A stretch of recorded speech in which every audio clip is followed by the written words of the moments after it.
All right, so we had a Samsung smooth top range. I'm sorry about that. And here is the infinite switch. Was not regulating correctly. I think they call them a regulator. Here it is right here. And we also had the display. Now it's really hard to see, but off inside of here, there's a spot right in there that has a burn mark in it, and but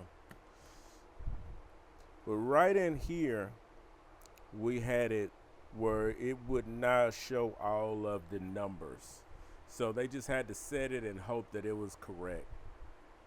So we replaced both of these today.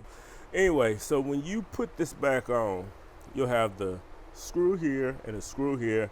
Don't forget to hook up the ground strap when you install it.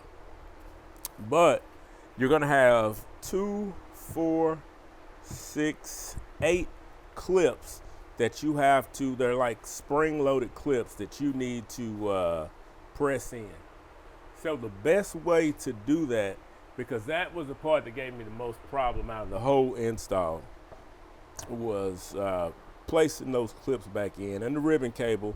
If the ribbon cable, it just pops up, it comes right through here. You will slide it in. If you seat it down all the way, it makes it a lot easier. Then you can kind of just slide it in, latch it down. There's gonna be a little bit of resistance, but you're not gonna break it. Anyway, so these clips that, let me set this down. The clips that go on the sides and all around the perimeter of the control board here. Say we have the control board in that panel there. Let's see if we can't stand it up. All right. And if you're removing it, you'll see these clips. You just press the clip down and move it out, and they'll come out. They're 8 silver clips. But to put them in, you're going to latch the bottom portion of that clip in. You're going to hold it because there's going to be a bevel on the back side. You're going to hold that bevel after you have it hooked in the bottom, and you're going to use that screwdriver to press in, and you'll feel it latch in.